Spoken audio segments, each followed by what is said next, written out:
नमस्कार। आज हम चर्चा करने जा रहे हैं शरद पूर्णिमा की, हमारा बहुत प्यारा सा पर्व। ऐसे तो भारत में जितने भी तीज त्यौहार हैं उनकी अपनी वैज्ञानिक मान्यताएं हैं।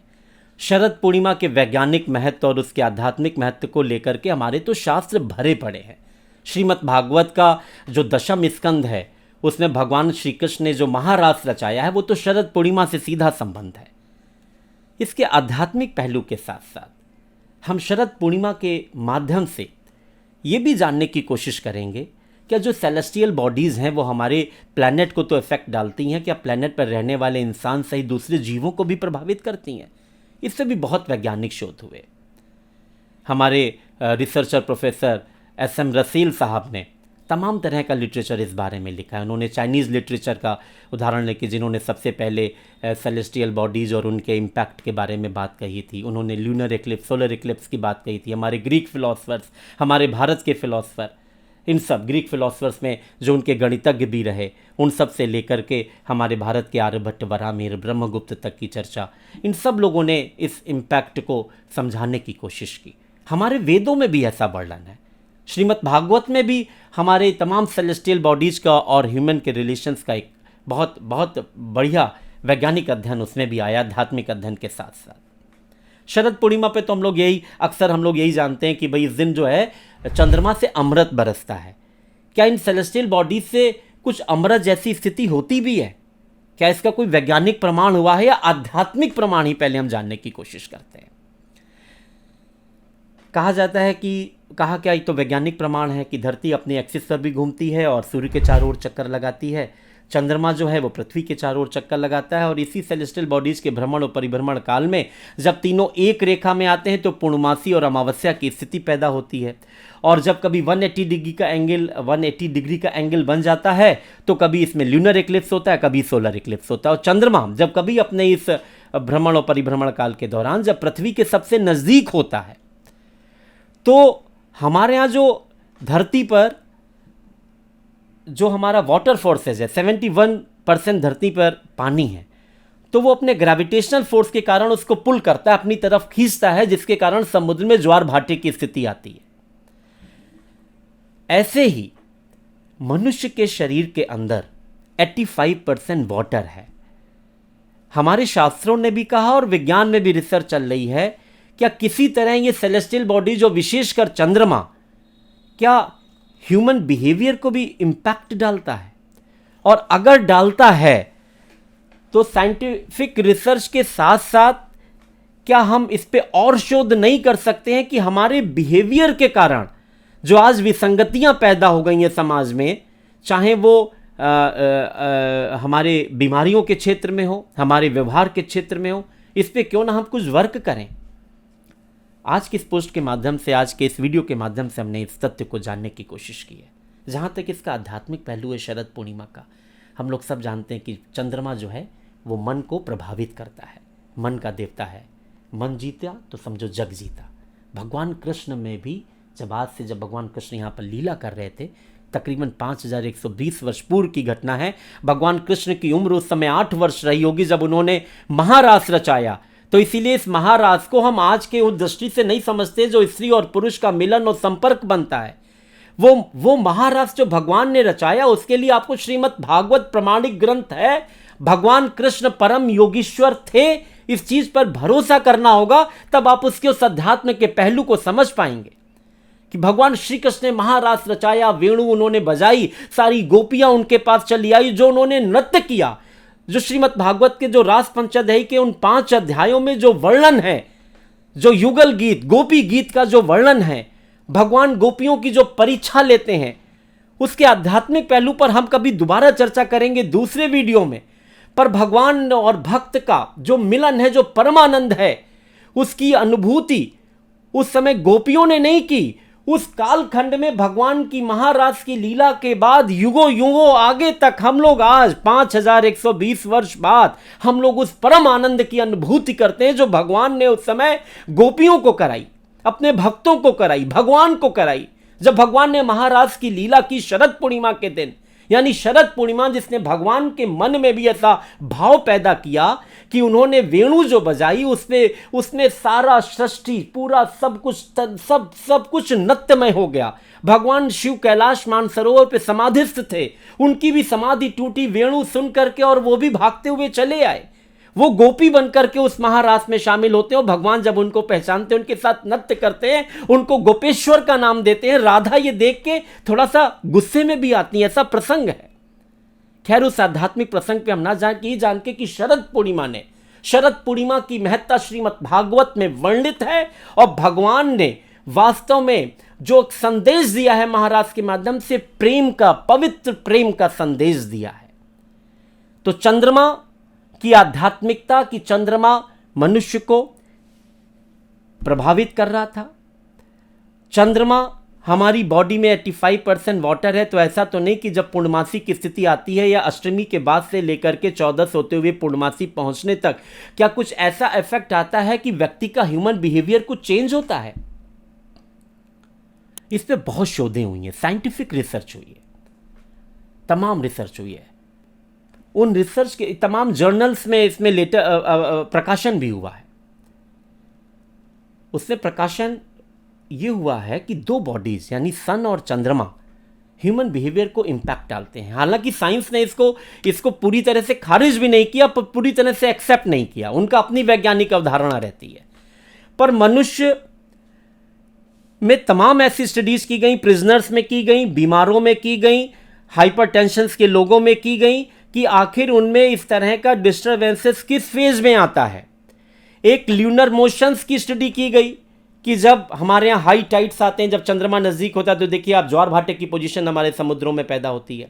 ऐसे जब पूर्णमासी का समय नज़दीक आता है तो जो इस तरह की ह्यूमन बिहेवियर के रिलेटेड जो मन से जुड़े संबंध थे उनको समझने की कोशिश की गई। जो साइकेट्रिस्ट थे उन्होंने रिसर्च की, तमाम मेंटल स्कूल्स ऐसे जो थे जो जहाँ पर साइकेट्रिस्ट जो हैं अपना स्पेशलाइजेशन कर रहे थे, उन्होंने वैज्ञानिक अनुसंधान के साथ साथ इसके भी ह्यूमन बिहेवियर के लिए केस स्टडीज हैं, वो हमारे ल्यूनर मोशंस के हिसाब से हैं। आज के समय में आप देखिए युद्ध की स्थिति देशों में बढ़ गई। आज के समय में दुनिया में सबसे ज़्यादा स्ट्रोक्स की पोजीशन है, हाइपरटेंशन की पोजीशन है, ब्लड शुगर की पोजीशन है, आदमी में डिप्रेशन की पोजीशन, मैनिया की पोजीशन बहुत ज़्यादा बढ़ गई। हर 4 में से एक व्यक्ति डिप्रेशन का शिकार है। ये सिचुएशंस बढ़ी कैसे और क्या इसको कंट्रोल करने का कोई वैज्ञानिक आधार है? क्योंकि सेलेस्टियल बॉडीज पे भी हमारी स्टडीज है, हमारी आध्यात्मिक स्टडी भी है। शरद पूर्णिमा के इस पर्व के माध्यम से हमने इस तथ्य को जानने की कोशिश की। हमारे भारत देश में इधर पिछले कोरोना काल के बाद से आदमी खड़े खड़े गिर रहा है, तमाम हार्ट अटैक की पोजीशन आ रही है, तमाम डॉक्टर्स हमें फिजिशियंस बताते हैं कि डिप्रेशन का आज हर दूसरा मरीज डिप्रेशन का शिकार है। इसका उस भारत देश में जहां पर सेलेस्टियल बॉडीज के साथ हमारे रिलेशंस आध्यात्मिक रहे हैं, अगर सेलेस्टियल बॉडीज कुछ इंपैक्ट डालती हैं तो इसका सॉल्यूशन हम इससे जोड़कर क्यों नहीं देख पा रहे हैं? ऐसी स्टडीज, साइंटिफिक स्टडीज हमारी सामने है कि व्यक्ति का मन जब चंद्रमा हमारी पृथ्वी के नजदीक होता है तो वो हमारे मेंटल थॉट को जो है इफेक्ट डालता है। क्या पागलपन की स्थिति उस समय ज्यादा बढ़ जाती है जब चंद्रमा की पूर्णमासी की पोजीशन आती है? इस पे वैज्ञानिक शोध हुई है। उन तमाम केस स्टडीज के बाद साइंस ये कहने की पोजीशन में है कि कुछ ना कुछ इफेक्ट तो ह्यूमन बिहेवियर पर आता है। हम इसको कैसे कंट्रोल कर सकते हैं? भारत में कोटा में देखिए 18 साल 16 साल के बच्चे सुसाइड्स कर रहे हैं। क्या इस पे स्टडीज नहीं हो सकती है कि हम उनको देखें, उनके सोने की दिनचर्या, उनके खाने पीने की दिनचर्या? हमारी बॉडी में 85% बॉडी है। आजकल बच्चे खाना खाते हैं, पानी नहीं पीते हैं, आपकी बॉडी में पानी की कमी हो जाती है। पानी की कमी से तमाम तरह के रोग फैलते हैं। यह भी एक तरह का आप देखिए इंटर रिलेशन है सेलेस्टियल बॉडीज का। हमारे बच्चों में आज पहले के मुकाबले ज्यादा क्रोध आ रहा है, सोचने की शक्ति उनकी खत्म होती जा रही है, बहुत जल्दी क्रोध में आते हैं और निर्णय ले लेते हैं। उनका मूड कहीं ना कहीं इफेक्ट कर रहा है। इस तथ्य को जानने और समझने की जरूरत है, विशेषकर हमारे स्टूडेंट्स के लिए। हमारे पाठ्यक्रम में हम नई एजुकेशन पॉलिसी पे तरह तरह की बात करते हैं, पर इसके अगर वैज्ञानिक और आध्यात्मिक प्रमाण है तो भारत जैसे देश में इस पर हमारे कोर्सेज में इस तरह की स्टडीज क्यों नहीं लाई जा रही है? क्यों नहीं अध्ययन किया जा रहा है? आपको मालूम है, जो स्टडीज आई है उसमें आया है कि आजकल के जो बच्चे हैं, आप देखिए कि उनके सोने की दिनचर्या बदल गई है। जिनका मूड सही होगा वो ब्रह्म मुहूर्त में उठने की कोशिश करेंगे, जिनका मूड डिस्टर्ब होगा वो क्या करेंगे, वो रात भर अपना जगते रहेंगे और 12-12 1-1 बजे तक वो सोते रहते हैं। इस सिस्टम को भी समझने की जरूरत है। जो मैं कहना चाह रहा हूं, वहां तक पहुंचने की कोशिश करिए कि हम ल्यूनर के मोशन को, चांद के मोशन को हम समझ रहे हैं, उसकी गति समझ रहे हैं, कब कृष्ण पक्ष होता है, कब शुक्ल पक्ष होता है, तब कब चंद्रमा बढ़ रहा है, तब चंद्रमा की गतियां कम हो रही हैं, उसकी डिग्रीज कम हो रही हैं। हम अपने बच्चे या हमारे आसपास जो पेशेंट्स हैं, हम उसके भी सिस्टम को समझने की कोशिश करें, हम उनका भी चार्ट बनाएं कि इनमें गुस्सा आता है तो कब आता है, हम उसका भी चार्ट बना सकते हैं। या इनमें फ्रस्ट्रेशन आता है कब आता है, डिप्रेशन आता है कब आता है, मैनिया की पोजीशन कब आती है, सब बनाइए, उसको रिलेट करिए। अगर ये कहीं सेलेस्टियल बॉडीज से रिलेट हो रहा है तो हम नहीं करें, किसी ज्योतिष के पास जाइए, इसका वैज्ञानिक अनुसंधान करिए कि कौन सी चीज ऐसी है जो हमारे बॉडी में है, जो जिस चीज को हम वास्तव में रेगुलेट करके ठीक कर सकते हैं। अगर आपके बॉडी में पानी की कमी है, तमाम ऐसे नई उम्र के बच्चे पूर्णिमा के दिन दारू पीते हैं, विस्की पीते हैं। आपकी शुद्ध प्योरिटी के वाटर में अगर आपका अल्कोहल मिल जाएगा तो आप डिस्टर्ब हो जाएंगे। तमाम आपका खान पान, नॉनवेज खाते हैं, डिस्टर्ब हो। इसीलिए देखिए हमारे अध्यात्म में पूर्णमासी को गुरु पूर्णिमा के नाम से कभी कहा गया आप इसको व्रत रहिए, कभी इसमें संयम बरतने की बात की गई।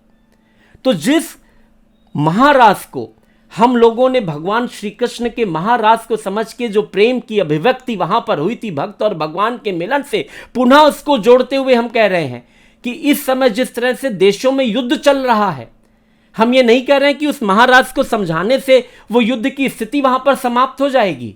हमारे कहने का आशय है कि जो ह्यूमन बिहेवियर, क्या ये जो बड़े बड़े ये जो राजनेता हैं, ये भी तो इंसानी हैं। इन्होंने कैसे, पुतिन ने निर्णय ले लिया कि यूक्रेन पे वॉर कर दिया, कैसे इजराइल ने सोच लिया कि हम गाजा वालों को ना खाने को देंगे ना पीने को देंगे और उनको पूरी तरह से उनका समूल नाश कर देंगे, इसी से इस समस्या का समाधान है। उनकी सोचने की शक्ति भी आप देखिए, वो कहीं ना कहीं से ऐसी डिसाइड हो रही है, ऐसा प्लैनेटरी सिचुएशन बन रहा है, ऐसा वातावरण बन रहा है। तो हमें शरद पूर्णिमा के माध्यम से आज ये चीज डिस्कस करने की मौका मिली कि हम सेलेस्टियल बॉडीज का ह्यूमन बॉडी पे पड़ रहे इंपैक्ट को हम और साइंटिफिकली इस पे रिसर्च बढ़ाएं। हम बिहेवियर में चेंज लाने के लिए जो ये डिप्रेशन की, फ्रस्ट्रेशन की, हाइपरटेंशन की जो घटनाएं, इसको और वैज्ञानिक तरीके से समझने की जरूरत है। हमारा जो ब्रेन है सबसे कॉम्प्लेक्स है, 86 बिलियन न्यूरॉन्स हैं इसमें। हमारा जो ब्लड सर्कुलेशन है ये सब इफेक्ट होता है, चंद्रमा से इफेक्ट हो जाता है, ये जब नजदीक होता है हमारे न्यूरॉन सेल्स की गतिविधियां, एक्टिविटीज बढ़ जाती हैं पूर्णमासी के समय में या चौदस के समय में। यानी ये ब्रेन स्ट्रोक्स का इस समय 10 में से 4 पेशेंट हो रहे, 4 में 1 की डेथ हो रही है और 2 जो है परमानेंट डिसेबल्ड हो रहे हैं।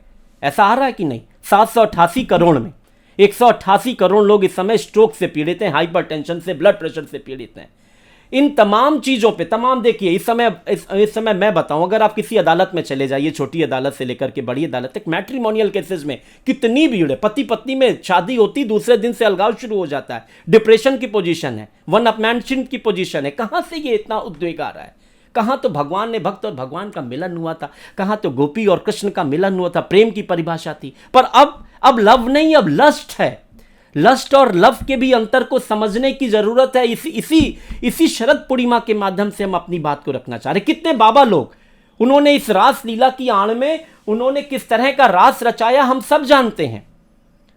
भगवान के महारास को भी बदनाम करने की कोशिश की है। लस्ट और लव में भी डिफाइन करने की जरूरत है। हमारी नई जनरेशन जिस तरह से जो वुमेन के, महिलाओं के प्रति बढ़ते हुए जो यौन अपराध हैं, वो क्यों हैं? क्योंकि हम अपने उस अध्यात्म और विज्ञान से अपने नौजवानों को हम तादात्म्य नहीं बिठा पाए। उसको बिठाने की जरूरत है। संस्कार देने के साथ साथ हमें इस विज्ञान को जो हमारे वेदों ने दिया है समझ करके अपने बच्चों के जो डेली उनकी जो गतिविधियां हैं उनको भी नियंत्रित करने की जरूरत है। और अपनी एजुकेशन पॉलिसी में इस विज्ञान और अध्यात्म के मिले जुले जो निष्कर्ष हैं उसको बच्चों तक समझाने की जरूरत है कि इस तरह से हमारी बॉडीज पे सेलेस्टियल बॉडीज भी इंपैक्ट डालती हैं। आपका खान पान नियमित होना चाहिए। अगर आपको इस तरह का गुस्सा आ रहा है तो चेक करें कि आपके खान पान में कहीं कोई कमी कमी नहीं है, आपके रूटीन में तो कमी नहीं है। अब कैसा रास रचाते हैं? अब रास रचाते हैं कि तमाम तरह का दारू और नशे में इन्वॉल्व होकर के बच्चे रेप पार्टियां करते हैं। वो रासलीला नहीं, आपको रासलीला करनी, आप प्रभु में ध्यान लगाइए, अपने लक्ष्य में ध्यान लगाइए, आप अध्यात्म को भी अपने साथ जोड़िए। शरद पूर्णिमा यही संदेश देने की काम करती है। आज जिस तरह से तमाम तरह की बीमारियां बढ़ रही हैं, हार्ट अटैक्स बढ़ रहे हैं, इनका निदान है अध्यात्म और विज्ञान को जोड़कर। इसमें सूरज और चांद का हमारे जीवन पे प्रभाव है, इसके वैज्ञानिकता के साथ साथ आध्यात्मिक रूप से भी समझने की जरूरत है। और भगवान की कृपा है कि शरद पूर्णिमा जैसे, गुरु पूर्णिमा जैसे, ऐसे तमाम, जैसे होली पे फाल्गुन पूर्णिमा आती है, हम तमाम तरह के, हमारे भारतीय शास्त्रों में तमाम तरह का ऐसा वर्णन है कि हम उस आध्यात्मिकता के साथ वैज्ञानिकता के उस धरातल को जोड़ते हुए एक स्वच्छ और सुंदर जीवन, सत्य और शिव और सुंदर जीवन व्यक्ति का हो, ऐसी व्यवस्था कर सकते हैं। यह हमारे शास्त्र में है, यह हमारे विज्ञान में है। इस पर वैज्ञानिक शोधे, आज वेस्टर्न रिसर्च स्कॉलर्स इस पर शोधे कर रहे हैं। हमारा तो यह शोध बहुत पहले हो चुका है, पर इस शोध को नई शिक्षा नीति में शामिल करने की जरूरत है, बच्चों तक पहुंचने की जरूरत है।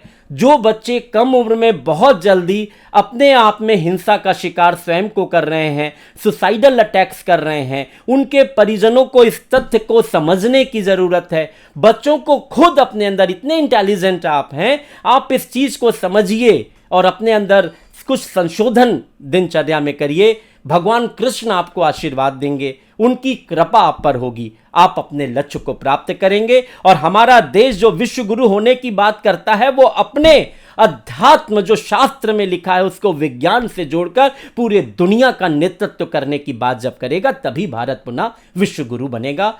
अगर आपको हमारी ये स्टोरी पसंद आई हो, अध्यात्म और विज्ञान का ये संयोग आपको अच्छा लगा हो, तो आगे भी हम अपने कुछ त्योहारों, अपने अध्यात्म और शास्त्रों का वर्तमान विज्ञान के साथ आज की समस्याओं के समाधान के तथ्य को जोड़कर हम आप तक लाने की कोशिश करेंगे। हमारी स्टोरी अच्छी लगी हो उसको लाइक करिए, कमेंट करिए, हमारे चैनल को सब्सक्राइब करिए। नमस्कार।